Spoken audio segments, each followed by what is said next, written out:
what's his name, Thomas, mean when he said that it was your idea to channel stuff through EAP? Well, I have no idea why you said my name, but in the thesis we had this first idea that you can do this and then basically any server on the cloud enough and that will be locally. So we use Nine in a special way to route it anywhere on the internet.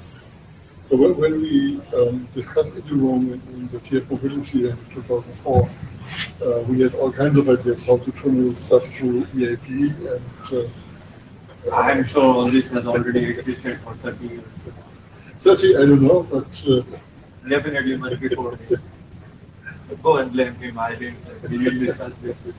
No, I just wonder there was. I think it was maybe a joke that he's putting me in a tough spot, or because I was like, oh wait, what is this? I think it's time, so we start. It's already 1 past.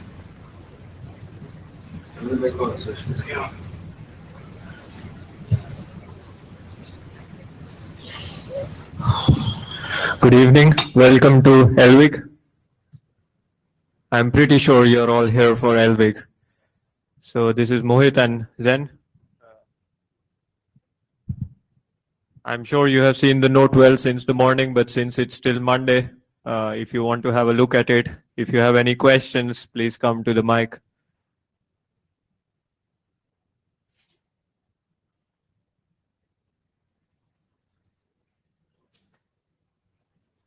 So yeah, anybody can help us for the mini staker and Java?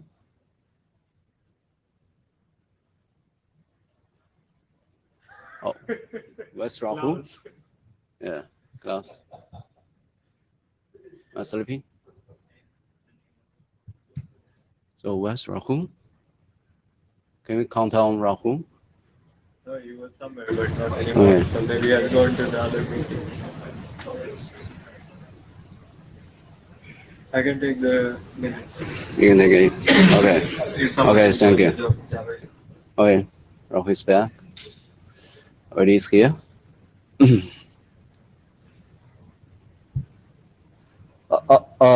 Yeah, here's some updates since last IETF, although we didn't have a meeting last time. And we have a working group last call for the TCP draft, and which has been updated once. And we are going to report the working group last call update of this document today. And the other draft is related to crypto, and the status of this draft Lwig curve representations are in the AD evaluation, but we have some discussion with the CFRG research group chair, and I think the current consensus is still, I think it can be processed here, but I think it's a co-shepherd with the two working group, and we will send the IETF last call notes to the CFRG mailing list. And happily, we have two long working group documents updated during this period. The first one is the customs draft on the RFC 17.2.28 bis, and we are waiting. I don't know if there is any request to adopt this document. Anyway, we are going to discuss this. And the other draft is the security classes draft. Anything? Hi. So, Mohit, just speaking, no hat as a participant, I think we got some information that NIST is also doing something what this Lwig curve representations is doing. Perhaps John and Rene have more information on this since they follow NIST much more than I do. There is probably some overlap, but that there is no reason why we shouldn't move this forward. I don't know if, John, you want to comment something on that. Agree?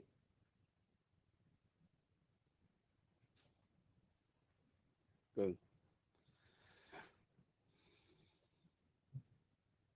Yes. We're going to hand the blue sheet. So, oh, sorry. I think the title of this slide is wrong. And so we have some other working group document that has been adopted, but there seems no activity since for this draft. We are going to ask the authors of this draft how what's the status of the draft, and so that we can have a brief plan about each draft. And anything you want to mention about?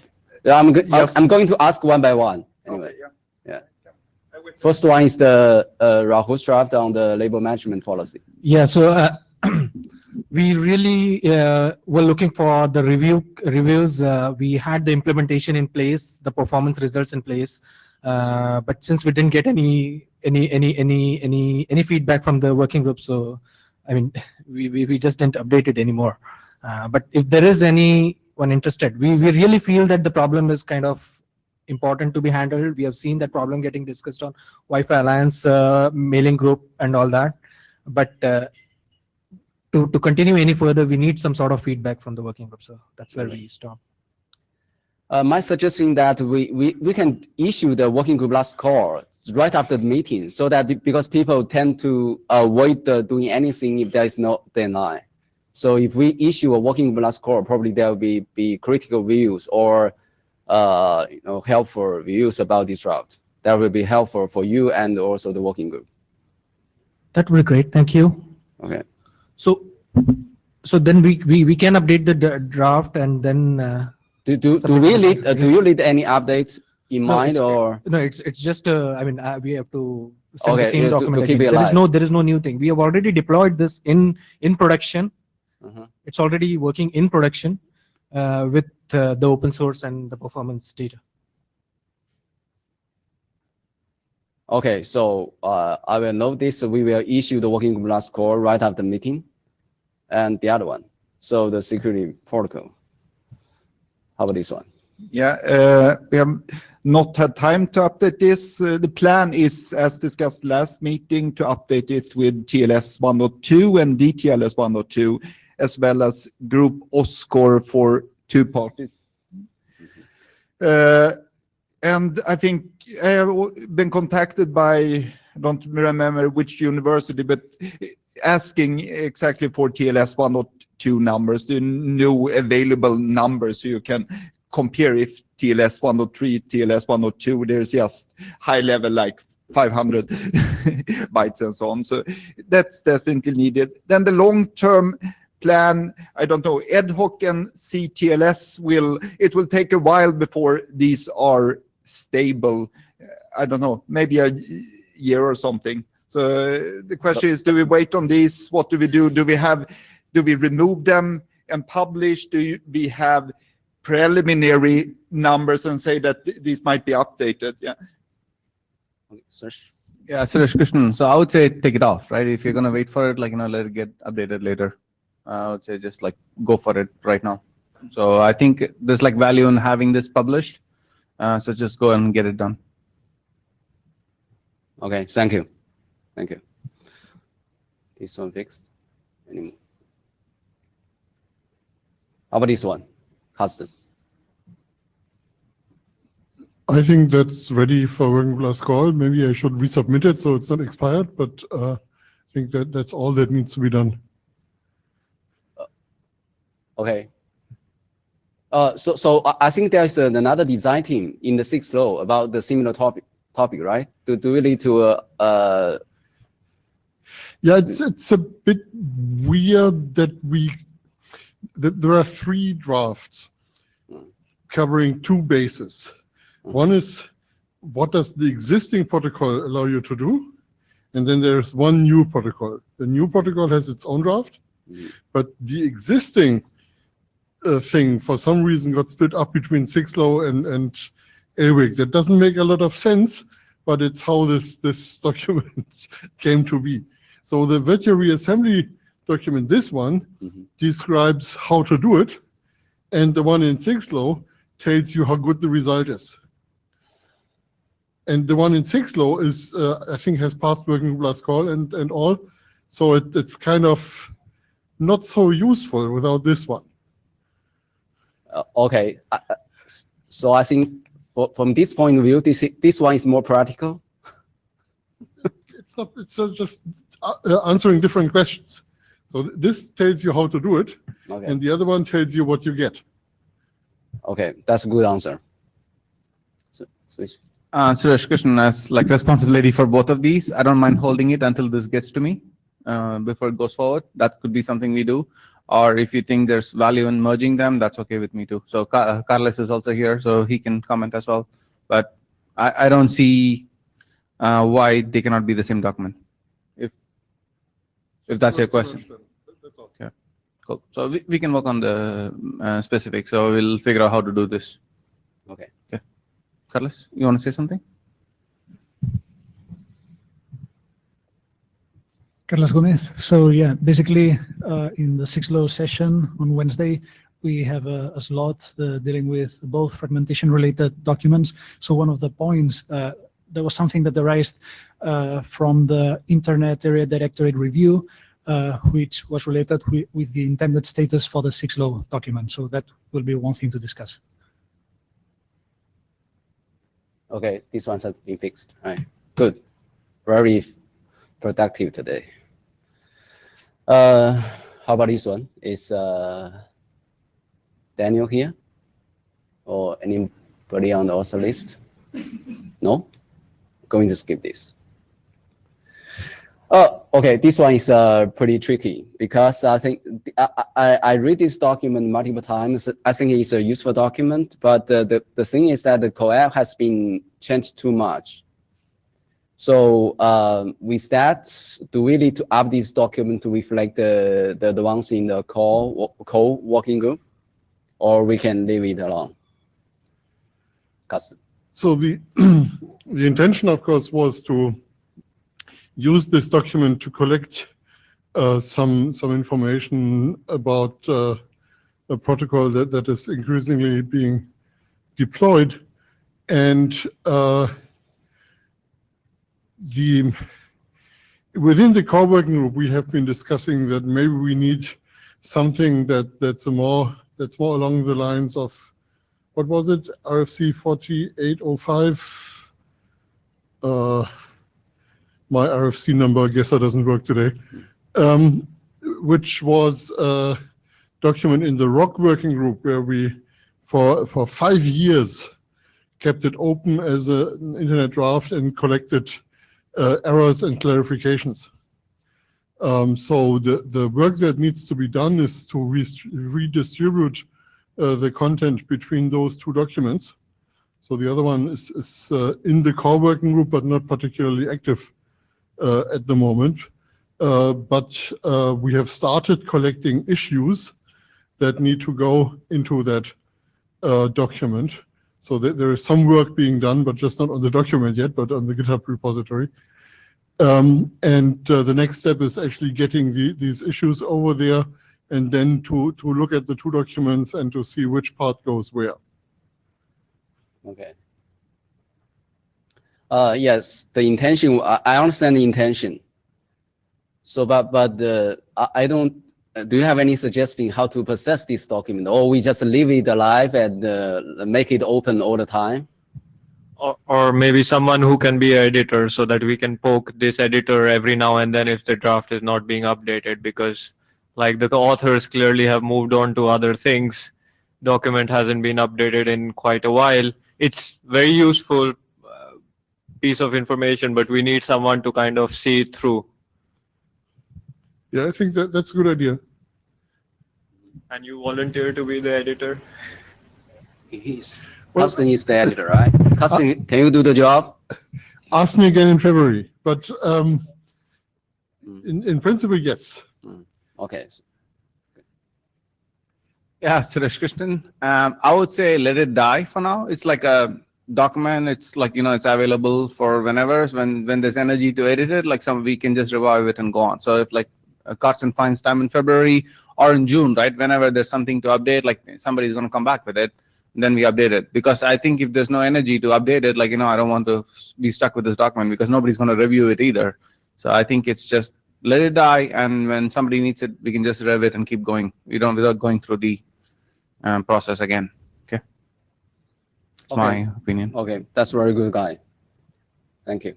Thank you, Srich. Yes, that's pretty much we have and the custom. So you have updated this document.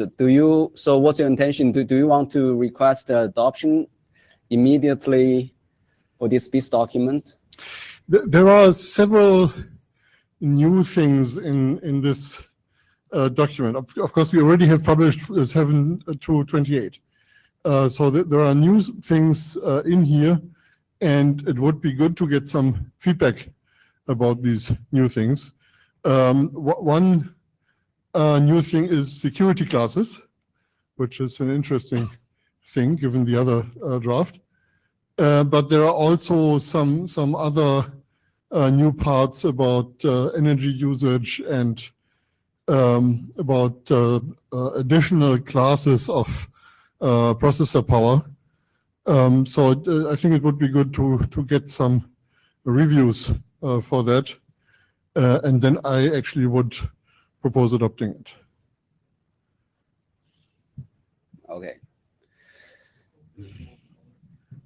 So I think before we move forward with the agenda for today in Lwig, maybe this is something for the participants to consider. Where do they see the working group going in the future?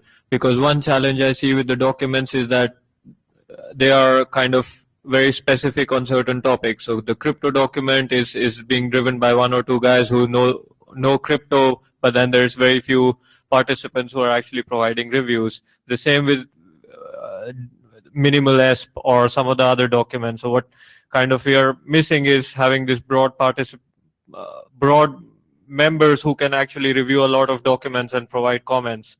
And the participation seems to be going down. So maybe as a suggestion, one way we can think about it is we don't have a physical meeting every time, but only when there is a significant mass of documents that have been updated. We keep the working group alive, we keep the mailing list alive. When there is sufficient drive, let's say from Carsten on certain documents, we can schedule a meeting, or when John updates the protocol comparison document, we can schedule a meeting. But then it's up to you how frequently you want the meetings. We will not ask for a meeting until there is significant mass of documents updated. So one problem that we have is that standard track documents always override informational documents.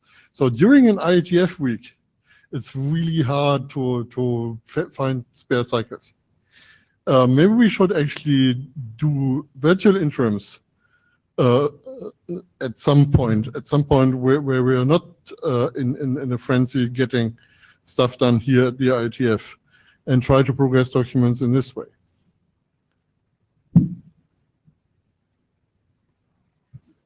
Mohit, like what you said sounds good to me. And if Carsten wants to try it, I think I'm open to it. Just set up a meeting, probably mid-cycle if you want, and see if people turn up, right? But I do see the low energy too, and I think it's fair. Similar thing happened to DHC, right? So DHC had a period where there was not much energy, and then they had a little bit more, right? There's MAC as assignment came up, and then there's more energy. So it's up to you guys. I'm fine keeping the group open and then just waiting it out to see. Give it a year. That's kind of what I told the DHC chairs. I give you a year, and if nothing turns up, I close it down. So that's kind of the thinking I have here as well. Sounds good to us. Do you have some comments, Carlos? Carlos Gomez, not exactly on the question about the future of the working group, but on the point of getting participation on specific topics. For example, for the TCP draft, the involvement of TCPM has been great. So I think that trying to involve participants from the more related topic-related working groups would be great to get feedback. Indeed, that's perhaps the exception that proves the rule. It has received a lot of comments and reviews.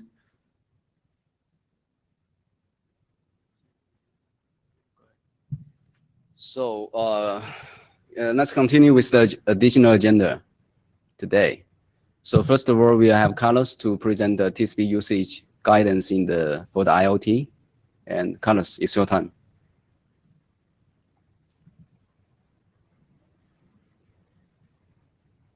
Thank you.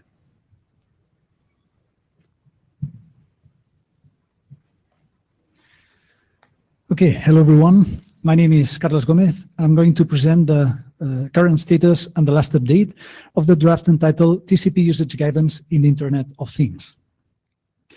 First of all, let's see the status of the document. The last time the draft was presented was in Prague. That was revision 05. Then around that time, we received comments by Stuart Cheshire and Corey Fairhurst, which led to revisions 06 and 07, respectively. Then there was a working group last call on version 07, and during the working group last call, we received comments by Ingemar Johansson and two very thorough and comprehensive reviews by Ilpo and Marco. By the way, thanks a lot to everyone who has given feedback for this document, which has been really useful. So we produced version 08 with the aim to address the working group last call comments, but still after that there were some remaining points. So the last update is -09, which is aimed to address those remaining points. Well, now let's look at the updates in this last revision. First of all, Ilpo had 3 rather minor comments. Basically, he suggested to replace a term pure ACK by another term, ACK without payload. Then the second point was related with a section where we explain that window size of 5 segments is needed in order to trigger fast retransmit and fast recovery. So we have an example there.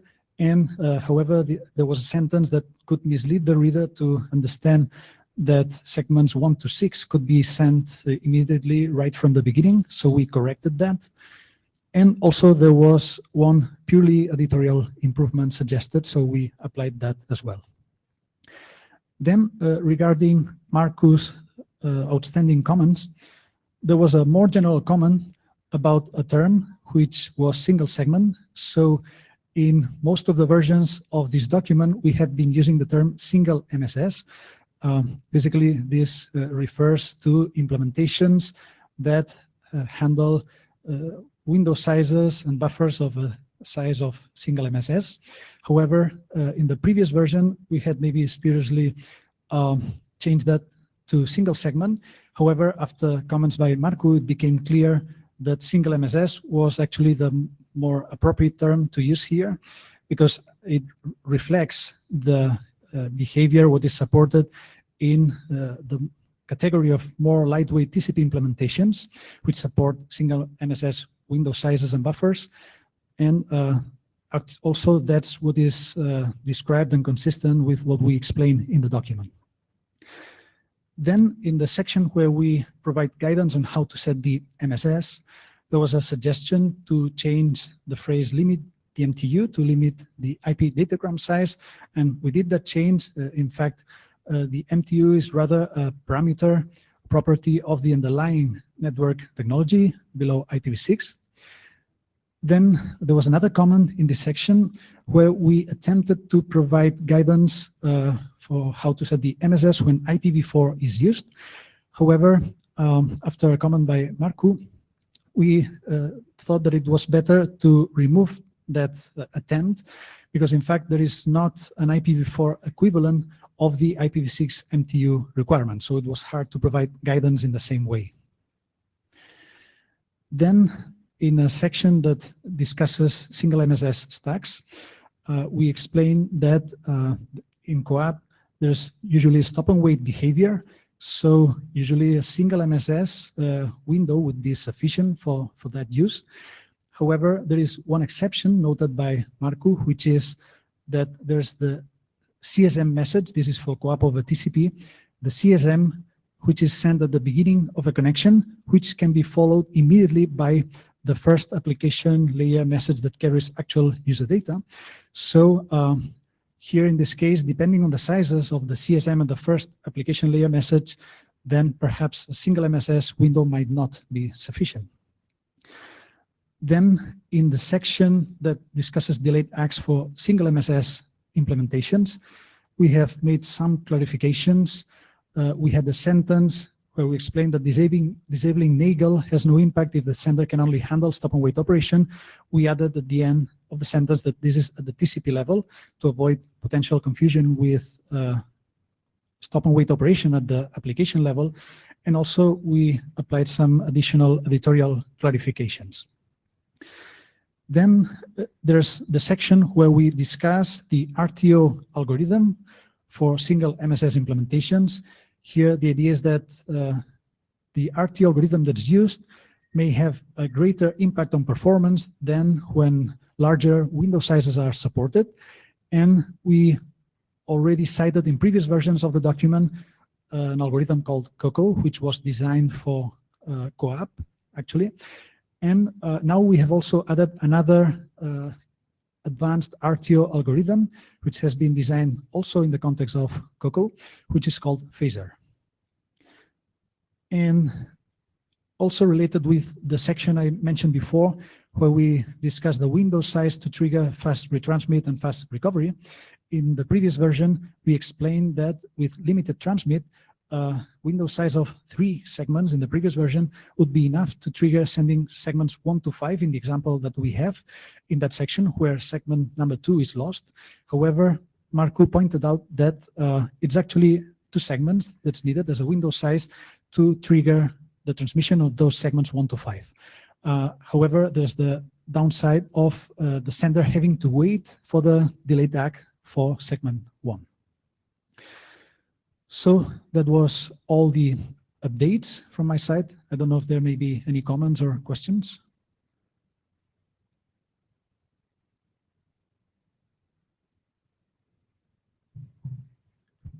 I guess it's time for us to do the Shepherd write-up and send it forward. Okay, thank you. Thank you very much. Thank you, Carlos, and thank you for Marco and Enoch who have viewed this draft comprehensively. Thank you.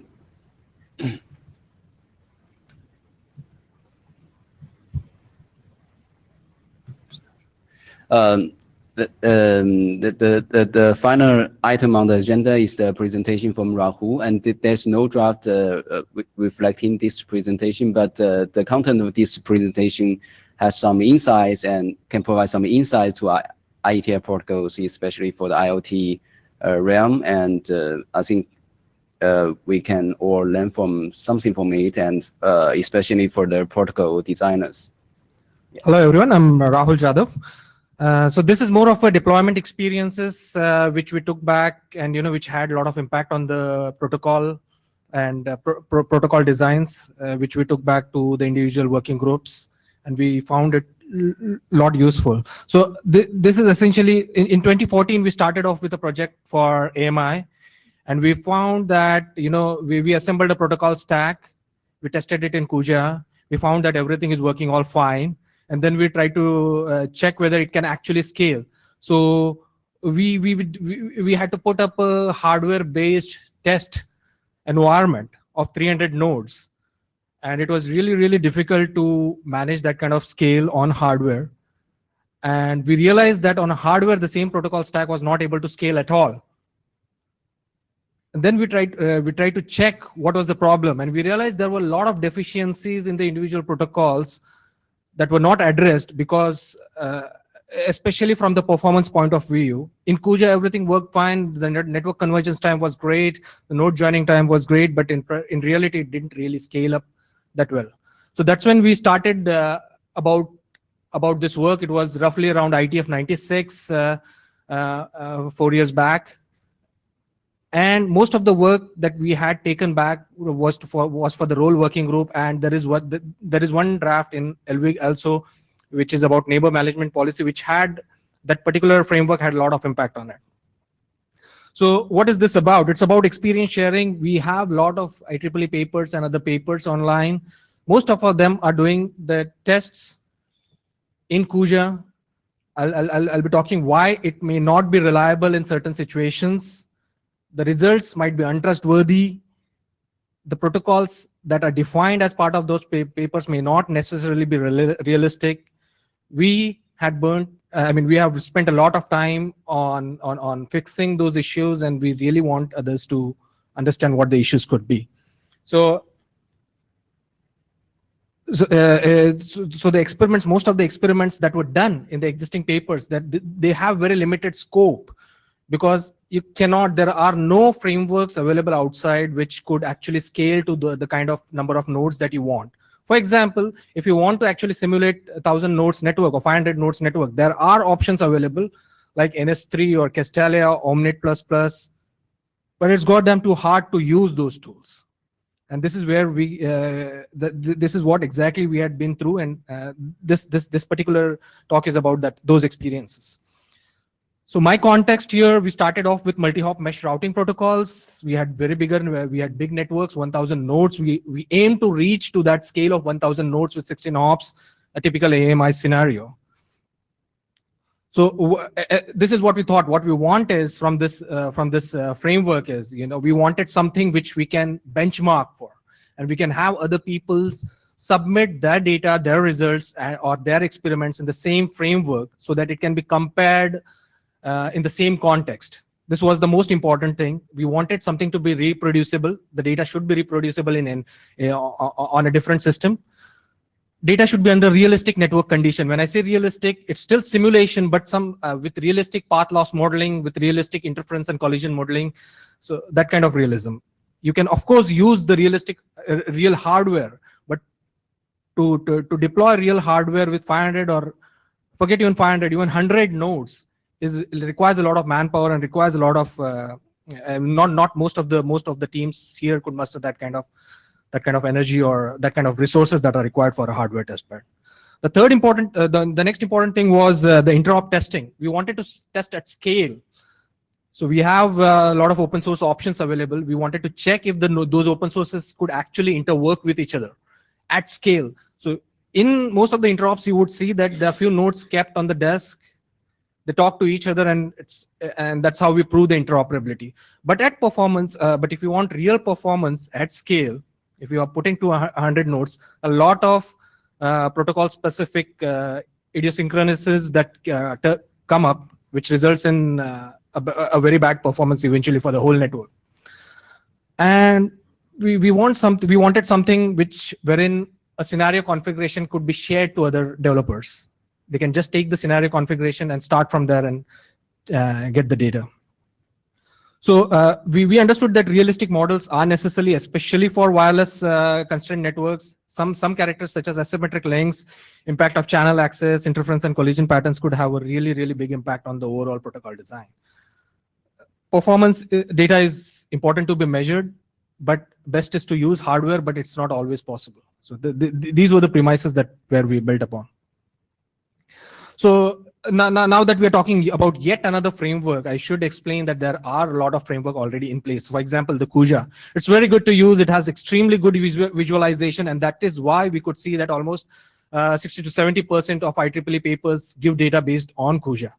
And it integrates very easily with the existing most popular open source operating system called Contiki, and it makes it very easy to use. It supports hardware emulation. That is another feature that it has, but it doesn't really have any realistic path loss modeling and propagation models. It cannot scale to hundreds of nodes. It works on top of JVM. If you try to put in hundreds of nodes, it's going to just die off. One good option is to use NS3 Omnet++. These provide you realistic options, but it is impossible to use the real network stack. If you want the network stack from Riot or Contiki or any other Linux kernel for that matter to be used on top of NS3 or Omnet++, you have to port your code in context to NS3 or Omnet++, which is a really, really big ask. It's a big work in itself.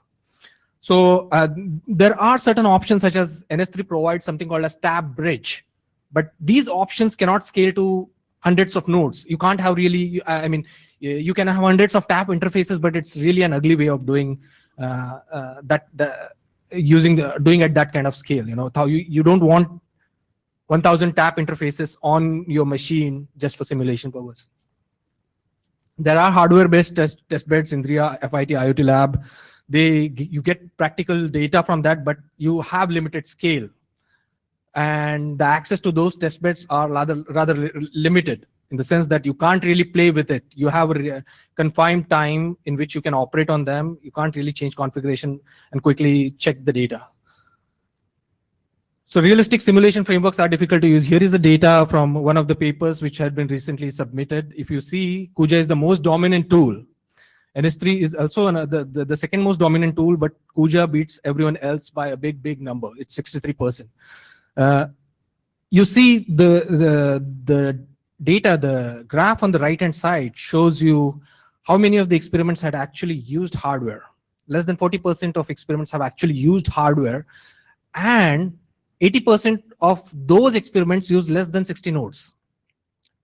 So if you see most of the documents in a lot of working group talks about scaling to thousands of nodes, while there are no practical frameworks which can actually deliver on that task. So this work we had started during IETF 96. It's called Whitefield, and this is basically how it operates. You know, you have so you have the realistic protocol stack, Contiki Riot, and then you have NS3 or OMNET++. Right now, OMNET++ is not integrated. Only the NS3 is integrated in this. You can use real network stack in this, and the same network stack can be as it is migrated to the hardware. So the advantage is you'll be able to experiment with, and it can scale as well. It can scale to 500 nodes on a regular laptop. It supports NS3 as of now, but it can support ideal air. Ideal air is a context in which you can actually have configurations which can be shared to everyone else. You have deterministic models where the same thing can happen over and over again, and you can share the configuration to someone else. Question? Abhijan? Yeah. I have a generic question from the previous slide. The statistics that you have shown over there in that pie chart.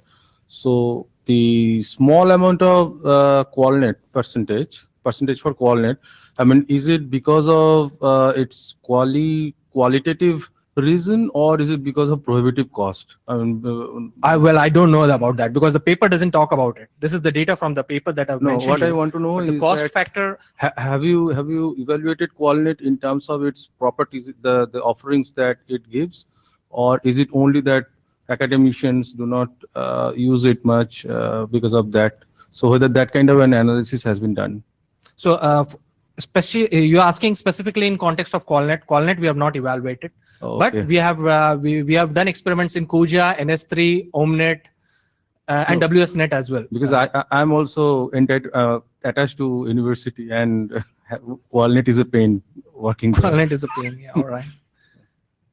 Yeah, I don't know whether Qualnet is it's a paid tool. I don't know. I don't even know about that.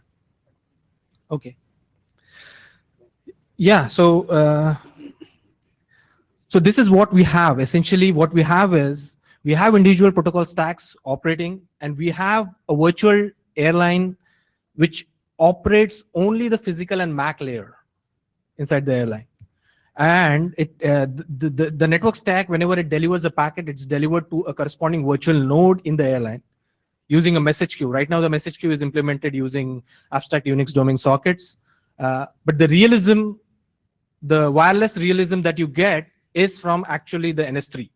But the best part is that you don't have to change your code, or you don't have to change your design to suit NS3. You can use the existing protocol stack in context to NS3. So that's so Contiki Riot and Riot is already supported. OpenThread support is in progress. It's still not there. Every stack line here is an individual process. So what we do essentially is every stack line, for example, Contiki, we have added a platform support for Whitefield.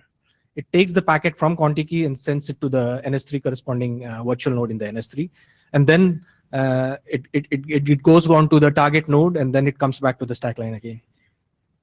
So maximum 60,000 nodes could be scaled, but we have practically tested it for 1,500 nodes as of now. We don't have a machine that powerful to run 60,000 nodes, but anyways, we have run it for 1,500 node at max. The airline, stack line, and communication line are all decoupled such that the new stacks could easily be added here. We have planned to add Zapier as well in the near future. We have tested interop between Contiki and Riot in this platform. So this is how it looks. You know, there are a lot of configuration that has to be input in this, but what we are trying to do is we're trying to synergize, or we are trying to give all this common configuration to the Whitefield core, and then let the Whitefield core give you the results. The ONM is same across all the stack lines. So even if you use Contiki or Riot, your ONM is the same. The Whitefield integrates with all the ONMs for individual stacks. So case study 1, so this has been one of the most important draft that we have been working in role. Most of the data that we have gathered for this particular work has been taken using this framework. Without this framework, it wouldn't have been possible to get the kind of results. For the first time, we were able to test interop between Riot and Contiki at scale, and we found a lot of issues. The primary issue being that the DAO aggregation is not handled in Contiki, so there is some messaging that needs to be handled. So it's not handled. We reported that RQL DAO fragmentation issue on Riot mailing list. This was discussed like an year and a half before. Essentially, we couldn't interop at scale. Network convergence time for 300 nodes, Contiki nodes in Kuja, it reports less than 20 seconds if you use Kuja. But if you try to do the same thing with Whitefield or with with real hardware, the convergence time is in minutes. So there is clearly a major difference between what you see in the simulation platforms versus what you really get. Control overhead was very different. So the control overhead when you test it with Kuja is very different. You get very little control overhead because there are very less losses. The interference is less. There are interference models, but those are not realistic. Case 2, we have NPDAO, which showed the impact of optimized invalidation on overall network. The actual numbers with Kuja were really nice, but we couldn't report that. We had to report some realistic data. So our numbers were much different from what Kuja could have actually produced. Neighbor management policy, which the draft which we have here in Lwig currently expired, but yeah, so we showcased, we already had presented our performance data last time in Lwig. It's about the impact of neighbor cache policy on the overall network stabilization. How stable your network will run if you have limited neighbor cache size. The minimal fragment draft, again, we had presented this in Lwig as well as 6low before. It shows the impact of 802.15.4 single channel mode of operation on fragment forwarding. So all this data, all the data that I'm talking of is available with the detailed configurations and observations and the raw data on the same Whitefield framework GitHub. So there's another interesting piece of work which started last year called as IoT Bench. It's a community effort to better evaluate and compare low power wireless network. The principles of IoT Bench and Whitefield are more or less similar. So basically, the aim is that the developers, the implementers, should be able to share their configuration, share their observations, and the data should be reproducible. IoT Bench provides an excellent conceptual framework. It clearly abstracts what are the configurations that are required, the performance metrics eventually, and Whitefield going forward will try to use a lot of recommendations from this work. That's it. If anyone is interested, here is the details of the framework. It's completely open. It's a GPL license, and it's completely driven from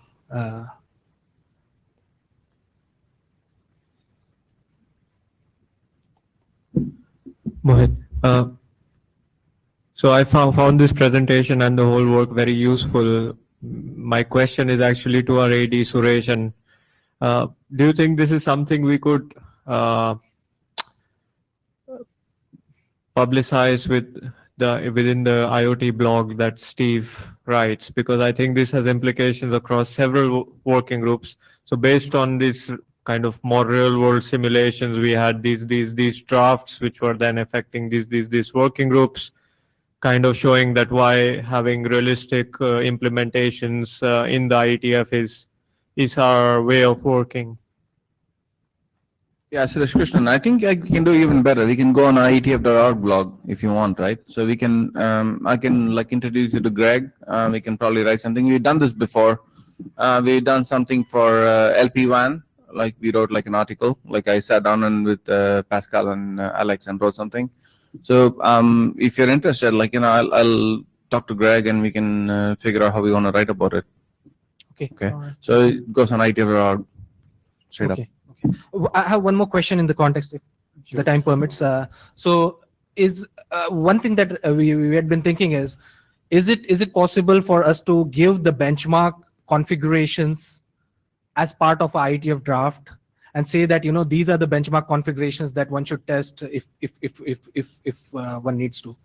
Sure. is this Like there's been like a lot of drafts, like especially like earlier in the IETF, which had like test vectors directly in the RFCs. Like, so I think there's like pre-existing stuff for that. So I don't see why not, right? Like that you can publish this like configuration kind of thing. I don't see why it should be an issue. But a blog entry would be just as good, I think, right? If you can publish it and we can reference it somewhere, it should be okay too. And it's pretty much permanent as well. So I think it's like a really good vehicle for this. Okay. Thanks, Thank Mohit, for suggesting it. Thank you. Thank you very much. Thank you. Thank you, Rahul. Sorry, before, where are the blue sheets?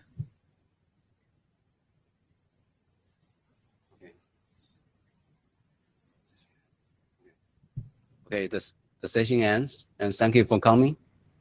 And thank you for coming. And have a nice evening and the week ahead.